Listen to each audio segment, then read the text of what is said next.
November 26th, what's one of the very best ways to catch fish on highly pressured lakes? Lakes that have a lot of tournaments on them, have a lot of traffic on them, a lot of people fishing on them all the time. What's one of the best things to do to catch those fish?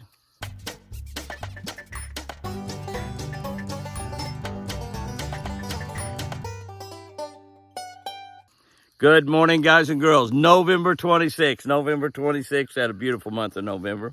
November 26th, reading from a Catch a Better Life book on the Catch a Better Life channel.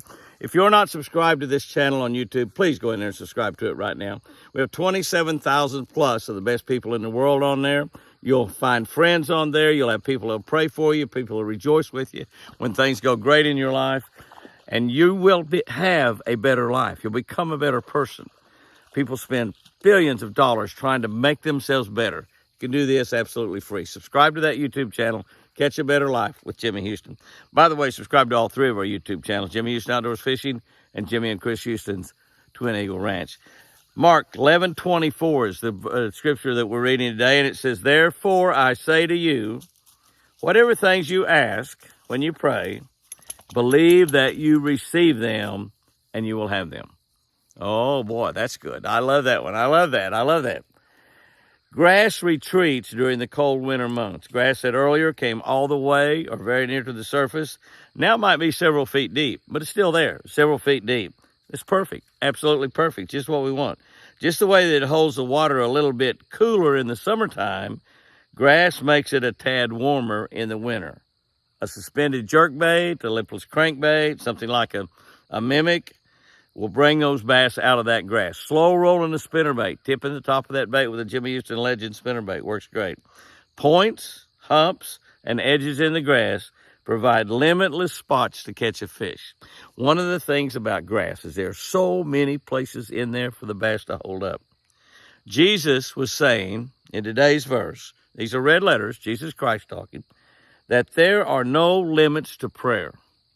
No limits. My buddy Ricky Clun, sometimes when he signs his autograph for people, he says, there are no limits. There are no limits. Well, Jesus is saying right here that there's no limits to prayer.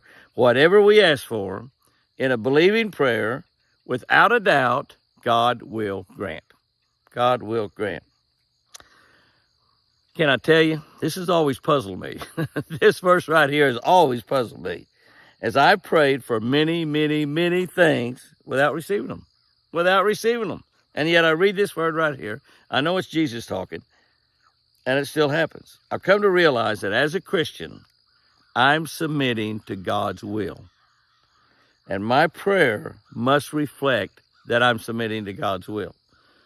I'm sometimes praying for things that I'm pretty doggone sure are not in God's will. My prayer, the things that I'm lining for, must line up with God's will.